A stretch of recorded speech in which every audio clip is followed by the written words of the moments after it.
بسم اللہ الرحمن الرحیم۔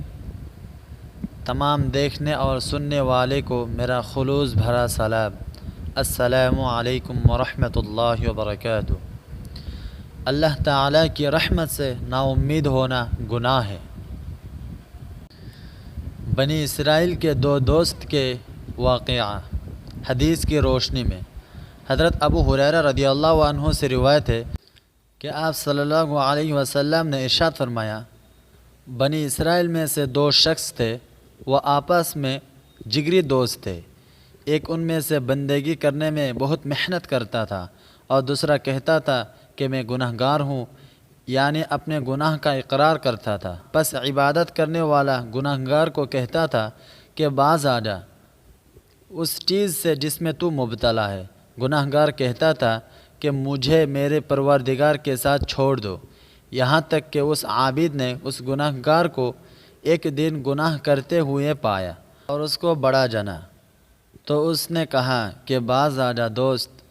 پس گناہ گار نے کہا کہ مجھے میرے پروردگار کے ساتھ چھوڑ دے، کیا تو مجھ پر داروغہ بنا کر بھیجا گیا ہے؟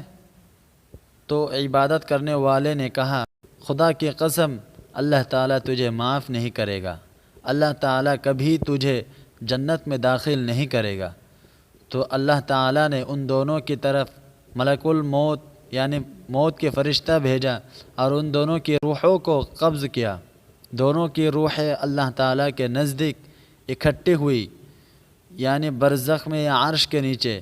تو گناہ گار کو فرمایا کہ تو میرے رحمت کی وجہ سے جنت میں داخل ہو جا، اور دوسرے کو فرمایا کیا تو طاقت رکھتا ہے کہ میرے بندے کو میری رحمت سے محروم کرے؟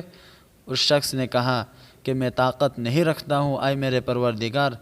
تو اللہ تعالیٰ نے ان فرشتوں کو حکم دیا جو دوزخ پر متعین ہیں کہ اس شخص کو دوزخ کی طرف لے جاؤ۔